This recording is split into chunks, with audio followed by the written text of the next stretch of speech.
देखो, हिस्ट्री को समझने के लिए हमें सबसे पहले ये देखना होगा कि यूरोपियन पावर्स इंडिया क्यों आ रही थीं और उनका अप्रोच क्या था। यहाँ फोकस पोर्चुगीज पर है। 1498 में वास्को डगामा का इंडिया पहुंचना कोई रैंडम इवेंट नहीं था, बल्कि ये एक डेस्परेट इकोनॉमिक नेसेसिटी थी। उस वक्त लैंड रूट पर अरब मर्चेंट्स और ऑटोमन एम्पायर का डोमिनेंस था, जिससे स्पाइसेस का डायरेक्ट ट्रेड यूरोप के लिए ऑलमोस्ट इम्पॉसिबल या बहुत महंगा हो गया था। So finding a direct sea route via the Cape of Good Hope was about breaking this Arab monopoly. जब वास्को डगामा कैलिकट पहुंचते हैं तो वहां के रूलर जामोरिन उन्हें रिसीव करते हैं। यहां एक क्रिटिकल पॉइंट नोट करो। पोर्चुगीज शुरू से ही अग्रेसिव ट्रेड पॉलिसी लेकर आए थे। उनका गोल सिर्फ ट्रेड करना नहीं था, बल्कि ट्रेड को डोमिनेट करना था। इस डोमिनेंस को एस्टैब्लिश करने के लिए उन्होंने फैक्ट्री सेटअप किए, जो मैन्युफैक्चरिंग यूनिट्स नहीं बल्कि फोर्टिफाइड वेयरहाउसेस थे।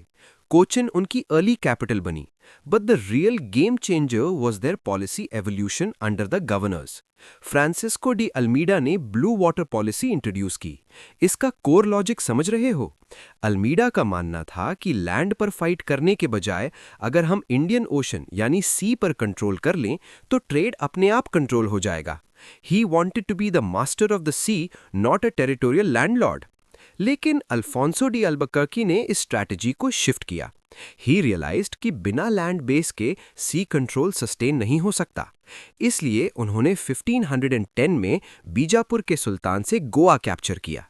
ये एक मेजर टर्निंग पॉइंट था, क्योंकि अब पोर्चुगीज सिर्फ ट्रेडर्स नहीं बल्कि टेरिटोरियल पावर बन गए थे। अल्बुकर्की ने लोकल कल्चर में भी इंटरवीन किया, जैसे सती एबोलिशन और लोकल मैरिजेस एनकरेज करना, ताकि एक लॉयल मिक्स्ड पॉपुलेशन क्रिएट की जा सके। अब कारताज सिस्टम को ध्यान से समझो। ये बेसिकली एक नेवल ट्रेड लाइसेंस था।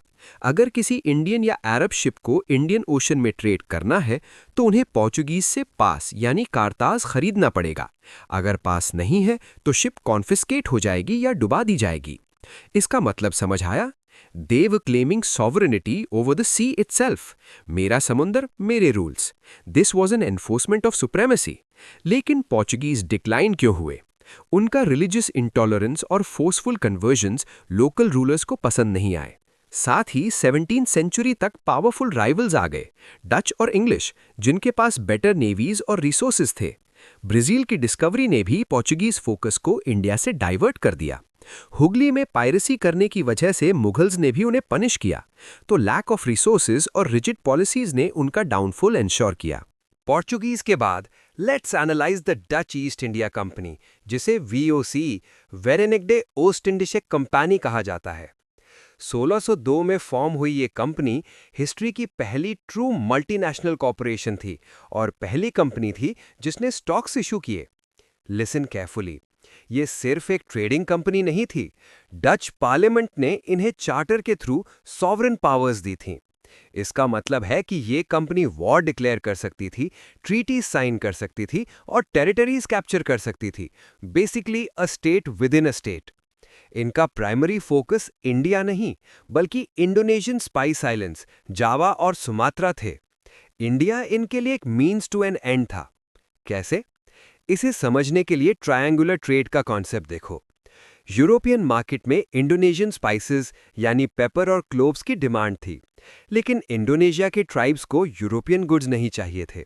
उन्हें चाहिए था इंडियन कॉटन टेक्सटाइल्स। तो डच ने एक सिस्टम बनाया। वो यूरोप से बुलियन यानी गोल्ड या सिल्वर लाते, इंडिया के कोरोमंडल कोस्ट से टेक्सटाइल्स खरीदते, फिर उन टेक्सटाइल्स को इंडोनेशिया ले जाके बेचते और बदले में स्पाइसेस खरीदकर यूरोप ले जाते। समझ आया? इसलिए उन्होंने इंडिया में फैक्ट्री सेटअप की, मसूलीपट्टनम, पुलिकट और सूरत में। कोरोमंडल कोस्ट इनका मेन हब बन गया क्योंकि टेक्सटाइल प्रोडक्शन वहीं सबसे स्ट्रांग था। ये स्ट्रेटेजिक ट्रेड लिंक इन्हें ह्यूज प्रॉफिट्स देता था। हाउएवर, इनका डाउनफॉल का कारण था इनकी राइवलरी और फोकस का बढ़ जाना। इंग्लिश यानी ब्रिटिश के साथ इनका कॉन्फ्लिक्ट इनएविटेबल था। 1623 में अम्बोयना मैसेकर हुआ, जहां डच ट्रेडर्स ने इंग्लिश ट्रेडर्स को इंडोनेशिया में मार दिया। इस इंसिडेंट के बाद स्फीयर्स ऑफ इन्फ्लुएंस डिवाइड हो गए। डच इंडोनेशिया पे फोकस करेंगे और इंग्लिश इंडिया पे। लेकिन इंडिया में डच प्रेजेंस वीक पड़ने लगी। यहाँ एक बहुत इंपॉर्टेंट हिस्टोरिकल इवेंट है जो अक्सर इग्नोर किया जाता है, बैटल ऑफ कोलाचिल 1741। इसमें त्रावणकोर के रूलर मार्तंडवर्मा ने डच फोर्सेस को बुरी तरह हराया। थिंक अबाउट इट, ये एक रेयर इंस्टेंस था जब किसी एशियन पावर ने यूरोपियन नेवल पावर को डिसाइसिव डिफीट दी। इस हार ने डच के कॉलोनियल एम्बिशंस को मालबार कोस्ट पर खत्म कर दिया। फाइनली 1759 में बैटल ऑफ बेदारा में इंग्लिश फोर्सेस अंडर क्लाइव ने डच को बंगाल में क्रश कर दिया। इसके बाद डच सिर्फ कंट्री ट्रेड यानी लोकल ट्रेड तक सीमित रह गए और पॉलिटिकल एम्बिशन छोड़ दिया। उनका मेन फोकस वापस इंडोनेशिया शिफ्ट हो गया, leaving the Indian arena open for the British. Clear है? इनका स्ट्रक्चर स्ट्रांग था, पर स्ट्रेटेजिक प्रायोरिटी इंडिया नहीं थी। अब हम फोकस करेंगे उस एंटिटी पर जिसने अगले 200 सालों तक इंडिया पर राज किया, English east India company EIC। 1600 में क्वीन एलिजाबेथ I से चार्टर मिलने के बाद ये कंपनी फॉर्म हुई। शुरू में इन्हें सिर्फ 15 साल की मोनोपोली मिली थी ईस्ट के साथ ट्रेड करने के लिए। नोट करो कि ये एक प्राइवेट एंटरप्राइज थी। Share holders court of directors द्वारा रन की जाती थी, unlike the state run Portuguese और फ्रेंच कंपनीज। इनका अप्रोच मेथोडिकल और ग्रेजुअल था। पहले कैप्टन हॉकिंस 1609 जहांगीर के कोर्ट गए, पर पोर्चुगीज इन्फ्लुएंस की वजह से फेल हुए। फिर टॉमस रोज 1615 आए और उन्होंने सक्सेसफुली इंपीरियल फरमान सिक्योर किया to establish factories. Strategic shift देखो, उन्होंने रियलाइज किया कि डिप्लोमेसी के साथ फोर्स भी जरूरी है।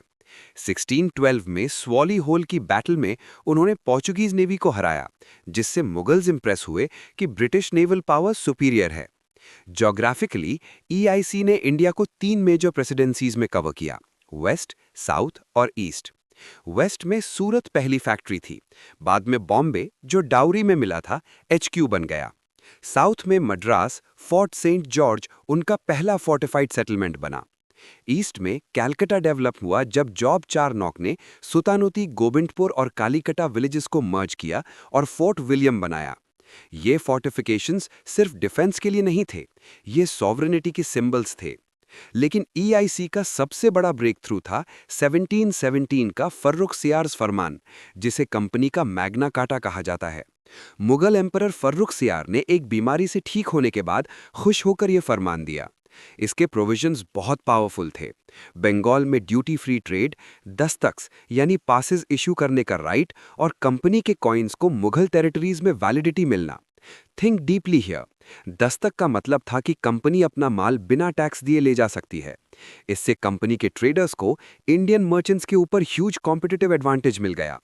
इंडियन ट्रेडर्स को टैक्स देना पड़ता था, ब्रिटिश को नहीं। यहीं से इकोनॉमिक एक्सप्लॉयटेशन का फाउंडेशन स्ट्रांग हुआ। ये फरमान बेसिकली एक ब्लैंक चेक था जिसने EIC को मेयर ट्रेडर्स से पॉलिटिकल एस्पिरेंट्स में ट्रांसफॉर्म करने का लीगल बेस दिया। उनका structure, governor and council in each presidency, एक डिसेंट्रलाइज सिस्टम था जो लोकल सिचुएशंस पर क्विक डिसीजंस ले सकता था, जो उनकी सक्सेस का एक बड़ा कारण बना। अब सीन में एंटर करते हैं फ्रेंच, जो सबसे लास्ट में आए 1664। French East India Company, company de Inde Orientales, king Louis 14 के मिनिस्टर कोलबर्ट ने फॉर्म की थी। यहाँ एक फंडामेंटल डिफरेंस समझना बहुत जरूरी है। फ्रेंच कंपनी एक स्टेट ओन्ड एंटरप्राइज थी। इसका कंट्रोल, फंडिंग और डिसीजंस सब फ्रेंच गवर्नमेंट के हाथ में था। While British EIC profit driven और ऑटोनॉमस थी, फ्रेंच कंपनी ब्यूरोक्रेटिक थी और फिक्स्ड डिविडेंड्स पर चलती थी, चाहे प्रॉफिट हो या लॉस। इस लैक ऑफ ऑटोनॉमी ने बाद में उन्हें भारी नुकसान पहुंचाया, क्योंकि डिसीजंस लेने में बहुत टाइम लगता था। फ्रेंच ने अपने सेटलमेंट्स सूरत, मसूलीपट्टनम और सबसे इंपॉर्टेंटली पौंडीचेरी में एस्टैब्लिश किए। चंदन नगौर बंगाल में इनका मेन सेंटर था। लेकिन असली गेम चेंजर तब हुआ जब जोसेफ फ्रॉसर डुप्ले 1742 में गवर्नर बनकर आए। डुप्ले एक विजनरी स्ट्रैटेजिस्ट थे। उन्होंने देखा कि फ्रांस से फंड्स कम आ रहे हैं, तो उन्होंने इंडिया में ही रिसोर्सेज जनरेट करने का प्लान बनाया। His strategy was a shift from commercial motive to imperial expansion. Logic पकड़ो, उन्होंने इंडियन रूलर्स के इंटरनल कॉन्फ्लिक्ट्स, डायनास्टिक डिस्प्यूट्स में इंटरवीन करना शुरू किया। डुप्ले का मॉडल सिंपल पर रेवोल्यूशनरी था। दो इंडियन प्रिंसेस के बीच लड़ाई हो रही है।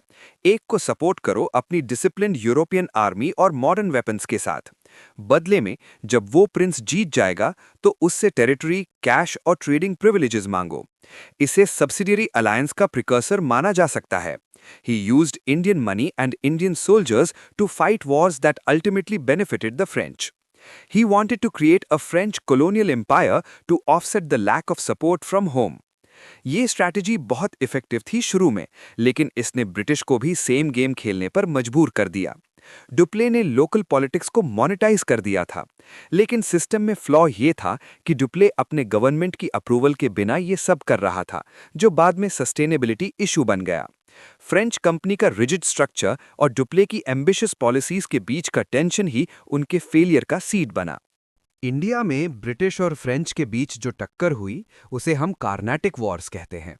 फर्स्ट कार्नाटिक वॉर 1746 से 48 को समझने के लिए हमें ग्लोबल कॉन्टेक्स्ट देखना पड़ेगा। ये वॉर इंडिया के लोकल इश्यूज की वजह से शुरू नहीं हुआ था, बल्कि ये यूरोप में चल रहे वॉर ऑफ ऑस्ट्रियन सक्सेशन का एक्सटेंशन था। जब यूरोप में ब्रिटेन और फ्रांस लड़ रहे थे तो इंडिया में उनके रिप्रेजेंटेटिव शांत कैसे बैठ सकते थे? इमीडिएट ट्रिगर तब हुआ जब इंग्लिश नेवी ने फ्रेंच शिप्स कैप्चर किए। रिस्पॉन्स में ड्यूप्लेक्स ने मॉरिशस के गवर्नर ला बोर्दोने की मदद से मद्रास, जो ब्रिटिश का स्ट्रॉन्ग होल्ड था, कैप्चर कर लिया। लेकिन इस वॉर का सबसे महत्वपूर्ण एस्पेक्ट बैटल ऑफ सेंट थॉम है। यहाँ हिस्ट्री का एक बहुत बड़ा लेसन छुपा है। नवाब अनवरुद्दीन, जो कर्नाटक का रूलर था, उसने फ्रेंच से कहा कि मद्रास उन्हें वापस कर दो। जब फ्रेंच नहीं माने तो नवाब ने अपनी 10,000 की ह्यूज आर्मी भेजी फ्रेंच को हराने के लिए। फ्रेंच कैप्टन पैराडीज के पास सिर्फ कुछ 100 यानी फ्यू हंड्रेड सोल्जर्स थे। लॉजिकली 10,000 सोल्जर्स को जीतना चाहिए था, लेकिन हुआ उल्टा। स्मॉल फ्रेंच आर्मी ने मैसिव इंडियन आर्मी को अद्यार रिवर के किनारे बुरी तरह हरा दिया। क्यों? सिंपल रीजन, डिसिप्लिन और आर्टिलरी। यूरोपियन आर्मीज ड्रिल्ड थीं। वो रैपिड फायर मस्केटरी यूज करते थे। एक लाइन फायर करती, पीछे हटती रीलोड करने के लिए और दूसरी लाइन आगे आती। इंडियन कैवलरी के पास पुराने तरीके थे। इस बैटल ने ये मिथ तोड़ दिया कि इंडियन आर्मीज इनविंसिबल हैं। It expose the military weakness of Indian states against European discipline. इसने ड्यूप्लेक्स और बाद में क्लाइव को ये कॉन्फिडेंस दिया कि वो छोटी सी आर्मी के साथ भी पूरे इंडिया को कंट्रोल कर सकते हैं। फाइनली यूरोप में ट्रीटी ऑफ एक्सला-चैपल साइन हुई, वॉर खत्म हुआ, मद्रास ब्रिटिश को वापस मिला और बदले में फ्रेंच को नॉर्थ अमेरिका में लुइसबर्ग मिला। स्टेटस को एंटेगलम यानी सिचुएशन एज बिफोर मेंटेन हुआ, लेकिन साइकोलॉजिकल इंपैक्ट परमानेंट था। Europeans now knew they were superior. First Carnatic war जहां ग्लोबल इशू से चला था, वहीं second Carnatic war 1749 to 54 purely Indian proxy war था। यहां डुप्लेक्स की स्ट्रैटेजी फुल फोर्स में दिखी। हैदराबाद और कर्नाटक दोनों जगह सक्सेशन, गद्दी के लिए झगड़े शुरू हो गए। हैदराबाद में निजाम की डेथ के बाद नासिर जंग और मुजफ्फर जंग के बीच लड़ाई थी। कर्नाटक में अनवरुद्दीन और चंदा साहिब के बीच। सिनेरियो देखो, फ्रेंच ने एक ग्रुप को सपोर्ट किया, मुजफ्फर जंग और चंदा साहिब, और नेचुरली इंग्लिश ने दूसरे ग्रुप को सपोर्ट किया, नासिर जंग और मोहम्मद अली। इसे प्रॉक्सी वॉर कहते हैं। लड़ाई इंडियंस की, पर पावर यूरोपियंस की। शुरू में फ्रेंच का पलड़ा भारी रहा। बैटल ऑफ अंबुर 1749 में उन्होंने अनवरुद्दीन को मार दिया और अपने कैंडिडेट्स को गद्दी पर बिठा दिया। फ्रेंच इन्फ्लुएंस पीक पर था। उनका जनरल बुसी हैदराबाद में स्टेशन था। लेकिन तब एंट्री होती है रॉबर्ट क्लाइव की। जब ब्रिटिश कैंडिडेट मोहम्मद अली ट्रिचनोपोली में घिरे हुए थे और हारने वाले थे, क्लाइव ने एक मास्टर स्ट्रोक खेला। Instead of going to Trichinopoly, he attacked Arcot, capital of Karnataka, with just 210 men। Brilliant move. इसका लॉजिक क्या था? अगर वो कैपिटल पर हमला करेगा तो चंदा साहेब अपनी आर्मी का एक बड़ा हिस्सा ट्रिचनोपोली से हटाकर आरकॉट बचाने भेजेगा। एग्जैक्टली यही हुआ। क्लाइव ने 53 डेज तक सीज विथस्टैंड किया। इस डाइवर्जन ने ट्रिचनोपोली को बचा लिया और वॉर का मोमेंटम पलट दिया। फाइनली फ्रेंच गवर्नमेंट ने एक फेटल एरर किया। उन्होंने डुप्लेक्स को वापस बुला लिया, रिकॉल्ड हिम, क्योंकि उन्हें लग रहा था कि वॉर से सिर्फ फाइनेंशियल लॉस हो रहा है। ट्रीटी ऑफ पौंडीचेरी 1754 साइन हुई, जिसमें डिसाइड हुआ कि यूरोपियंस इंडियन पॉलिटिक्स में इंटरफियर नहीं करेंगे। डुप्लेक्स का रिकॉल फ्रेंच एम्बिशंस के लिए सुसाइड जैसा था। जिस बंदे ने एम्पायर का सपना देखा था, उसे हटा दिया गया। ग्राफ में देखो, फ्रेंच इन्फ्लुएंस जो पीक पर था वो डुप्लेक्स के जाते ही गिर गया और इंग्लिश इन्फ्लुएंस बढ़ने लगा। थर्ड कर्नाटिक वॉर 1758 से 63 ब्रिटिश सुप्रीमेसी का फाइनल सील था। ये वॉर अगेन यूरोप के 7 इयर्स वॉर से ट्रिगर हुआ था। इस बार स्टेक्स बहुत हाई थे। फ्रेंच ने काउंट डे लैली को भेजा, जो एक केपेबल पर एरोगेंट कमांडर था। उसने आते ही फोर्ट सेंट डेविड कैप्चर किया, लेकिन उसे नेवल सपोर्ट नहीं मिला और फंड्स की कमी थी। दूसरी तरफ इंग्लिश नेवी अब तक बहुत स्ट्रांग हो चुकी थी। इस वॉर का डिसाइसिव मोमेंट था बैटल ऑफ वॉन्डीवॉश 1760। ये बैटल इंडिया में फ्रेंच पावर की कॉफिन में आखिरी कील साबित हुई। इंग्लिश जनरल एयर कूट ने फ्रेंच आर्मी को ओपन फील्ड बैटल में कॉम्प्रिहेंसिवली हरा दिया। फ्रेंच जनरल बुसी को प्रिजनर बना लिया गया। कोट याद रखो, Wandiwash washed away French hopes in India. इस हार के बाद फ्रेंच के पास न पैसा बचा, न आर्मी और ना ही कोई स्ट्रांग बेस। पौंडीचेरी भी 1761 में गिर गया। ट्रीटी ऑफ पेरिस 1763 ने वॉर को खत्म किया। इस ट्रीटी की टर्म्स ने फ्रेंच को इंडिया में पॉलिटिकल पावर से ट्रेडर्स बना दिया। फ्रेंच को उनकी फैक्ट्रीज पौंडीचेरी और चंदन नगर वापस तो मिली, लेकिन एक स्ट्रिक्ट कंडीशन के साथ, नो फोर्टिफिकेशन। वो अपनी फैक्ट्रीज की किलेबंदी नहीं कर सकते थे और ना ही वहां आर्मी रख सकते थे। इसका मतलब समझ रहे हो?